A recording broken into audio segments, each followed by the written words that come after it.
ду ҳолати фавт аз бемории ҳорӣ давоми 6 моҳи соли равон дар вилояти Суғд ба қайд гирифта шудааст. ҳодисаи мазкур дар ноҳияи Бобоҷон Ғафуров ва шаҳри Панҷакент ба амал омадааст. бинобар маълумоти масъулини маркази назорати давлатии санитарию эпидемиологияи вилояти Суғд, дар ҳолати якум волидайн табибонро аз ҷароҳати бардоштаи фарзандашон бохабар накарданд. дар ҳолати дигар бошад, аз гирифтани ваксина бар зидди бемории ҳорӣ дасткашӣ намуданд.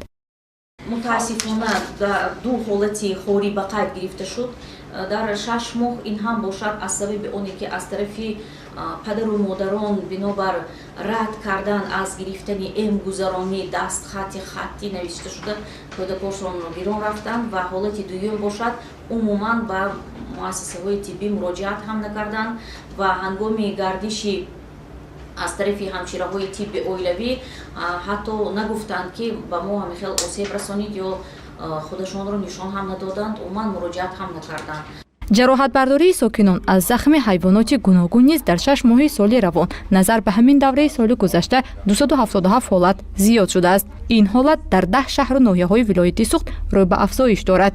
гуфта шуд ки аз шумораи умумии ҷароҳатбардоштагон 58%-шонро кӯдакони то синни 14 сола ташкил медиҳанд.